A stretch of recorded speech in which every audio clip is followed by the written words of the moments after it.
I never thought my past as a Navy SEAL would matter again. Emma.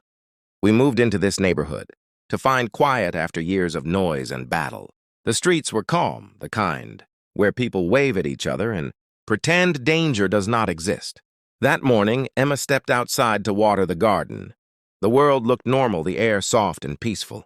But then she noticed a black SUV circling the block again and again before stopping across the street.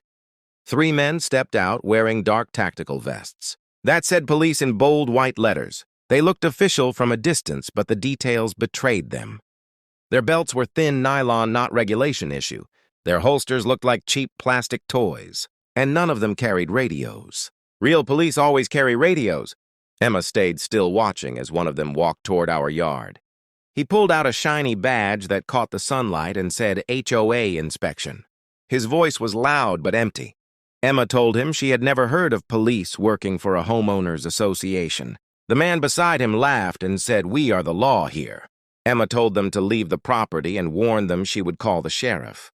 That is when the 3rd man stepped forward. He hit her phone to the ground and slapped her across the face. Her scream cut through the still air. I was in the garage going through old gear when I heard it. My heart froze, then everything inside me changed. I stepped outside and saw Emma clutching her cheek while those 3 stood on my lawn pretending to be cops. I told Emma to go inside and lock the door. My voice was steady, but my blood burned. I looked at them and said, "You have 5 seconds to tell me who sent you." The tallest one smirked and said, "The HOA president told us to deal with you." I stared at him and said, "Touch my wife again, and you will not walk out of here." Their laughter faded. The air between us felt heavier than war. My stance shifted, my mind locked into combat focus. One of them reached for his cuffs, thinking he could intimidate me. He never got the chance to finish that move. The sirens echoed through the neighborhood and blue lights washed over the houses as the real deputies arrived. I lifted my hands while Emma pointed toward the 3 men who had attacked her. The deputies moved fast and ordered everyone to the ground. The imposters froze, their fake confidence shattering under real authority. The vests came off.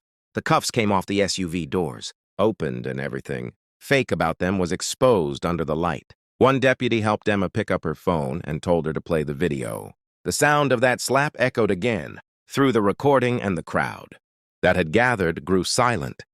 Another deputy asked me if I knew who sent them. I said I had a strong guess.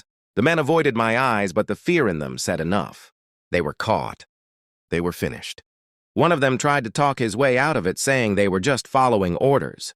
The deputies pulled out a notepad and asked who gave those orders. That was when the tall one cracked. He said the HOA president, Karen Ellis, had paid them in cash to teach us a lesson.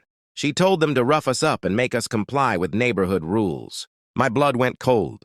The deputies arrested all 3 and read them their rights while neighbors filmed from across the street. The fake badges went into evidence bags along with fake cuffs and plastic batons. Emma stood beside me holding my arm tight. We followed the deputies to the sheriff's station for statements. Inside the room, the air smelled of coffee and fear. The 3 men sat slumped on metal chairs looking smaller than they had outside. One deputy played the video again frame by frame while another wrote every detail. The tall man confessed fully.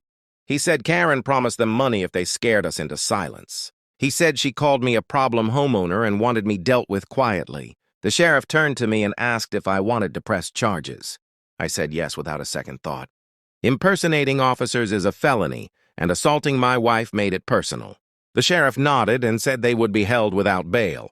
By the time we walked out, the sun was setting, and the street that once looked peaceful now felt like a battlefield. I thought the nightmare was over, but I was wrong. That night, an email came through from a law firm representing Karen Ellis, accusing me of excessive force and damage to HOA reputation. The subject line read "Notice of Lawsuit," and my pulse quickened as I realized the fight had only just begun. The courtroom smelled of wood polish and quiet tension. I sat beside Emma while my lawyer organized the files. Across the aisle, Karen Ellis whispered to her attorney, her face stiff with false confidence. She thought money and rules could twist the truth. The judge entered and the room fell silent. Karen's lawyer spoke first, saying, I had attacked innocent contractors and hurt the image of the homeowners association. His voice was steady, but his story was weak. My lawyer waited until he was finished, then stood and said, we have video evidence. The lights dimmed slightly as the screen flickered to life. Emma's recording filled the room. With the sound of that slap, and every eye turned toward. "Karen, the men on the screen shouted about HOA law while wearing fake badges." The judge leaned forward, his eyes narrowing. When the video ended, the room stayed quiet for a long moment. Then the judge spoke slowly, saying, "These men are criminals, and Mrs. Ellis, you hired them." The words cut through the air like steel. Karen tried to speak, but the judge stopped her. He said, "Your lawsuit is dismissed, and you are fined for abusing the legal system." My lawyer stood again and said, "Your Honor, we are filing a counterclaim today for assault, conspiracy, and harassment." The judge nodded and accepted the papers. Karen's face drained of color. The people from the HOA board sitting behind her began to shift uncomfortably. One by one, they stood and walked out without saying a word. Her control was slipping away faster than she could hide it. Emma squeezed my hand and whispered that it was over. But I knew it was not finished until justice was written in full. The deputies who had arrested the fake officers gave their statements and confirmed every detail.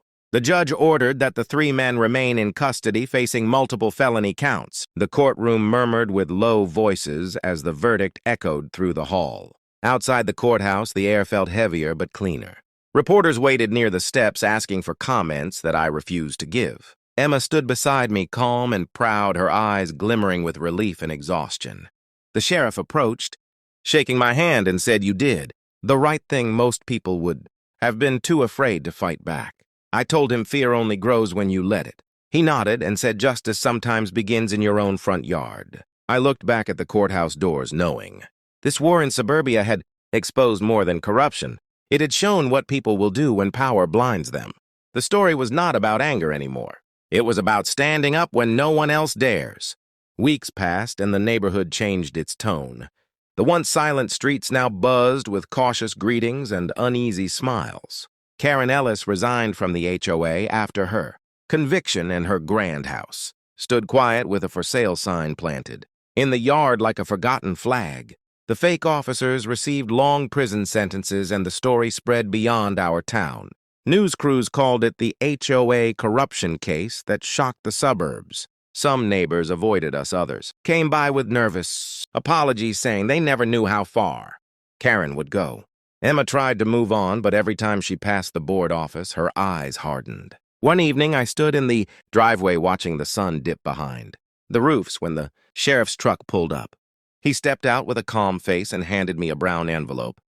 Inside was a copy of the court's final ruling, along with a note that read, "Case closed, justice served." He smiled slightly and said, "Thought you might want the official ending." I thanked him and watched him drive away as the sound of the engine faded into the quiet air. I walked inside where Emma was setting the table for dinner. She looked up and asked if it was finally over. I nodded, but my mind was restless. That night I sat on the porch thinking about how easily order had turned into fear, and how something meant to protect homeowners had nearly destroyed them. Across the street, a new family was moving into Karen's old house. Their little girl waved at me, and I waved back with a small smile, hoping they would never know the chaos that had lived behind those walls. The HOA board appointed a new president, a soft-spoken man named Daniel, who promised transparency and fairness. His first act was to remove the old rule book and start fresh. He even asked me to help rewrite the neighborhood policy so that no one could ever misuse power again. I agreed, not out of pride, but because silence had already cost too much. A few weeks later, the neighborhood began to feel normal again. Barbecues returned to backyards. Children rode bikes without glancing over their shoulders, and the sound of laughter replaced the echo of arguments.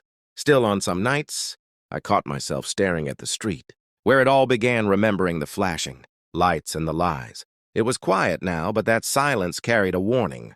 Power in the wrong hands can turn peace into fear and fear into chaos. As the wind rustled through the trees, I whispered to myself that justice is not just about winning. In court, it is about making sure the next fight never needs to happen. Then I walked back inside, closed the door, and finally let the quiet feel safe again. After the trial, life began to settle, but peace never arrives quietly. The neighborhood carried a strange calm, like the air after a long storm. Emma tried to move forward, planting flowers around the fence that once caused all the trouble. She said new life should cover old scars. Some nights I would watch her from the porch as she watered those flowers under the porch light. Her eyes still carried that memory of fear, but her hands never shook again. Strength does not always roar, sometimes it just refuses to stop. One morning, a small envelope arrived with the official letter of closure. Every charge against us dismissed, every accusation erased. The HOA dissolved and the new council formed by real homeowners, not by fear. Emma read the letter slowly and then looked at me with a soft smile that said, "We made it." I realized then that justice is not about victory, it is about balance. I took her hand, and we walked to the backyard where everything had started months ago.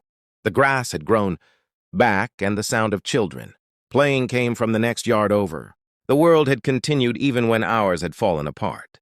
That thought brought peace more than any verdict could. Later that evening, we hosted a small dinner for a few neighbors. The same people who had once avoided us now brought dishes and stories of their own. One of them said the whole city had seen our story online, and it made them rethink how HOA power should work. I smiled because sometimes standing up once can echo further than any fight. Emma raised her glass to the night sky and said, "To truth and to peace." Everyone repeated the words softly, as if afraid to disturb the calm. I looked at her face in the candlelight and thought of that first day when everything fell apart. The same courage that made her stand her ground had brought us here. I told her without words that I would have done it all again if it meant keeping her safe. The wind carried the faint sound of laughter in the lights. From the houses glowed steady and kind. For the first time in a long while, the street felt alive again. I stood there in silence and understood that home is not made of walls, it is made of what survives inside them.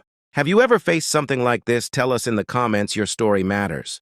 The night faded into stillness, and the stars appeared one by one above the quiet roofs. Somewhere deep inside, I felt the story close its last page. You will find stories like this every day, real homeowners, real battles, so make sure you are subscribed to Behind. The hedges do not miss what happens next.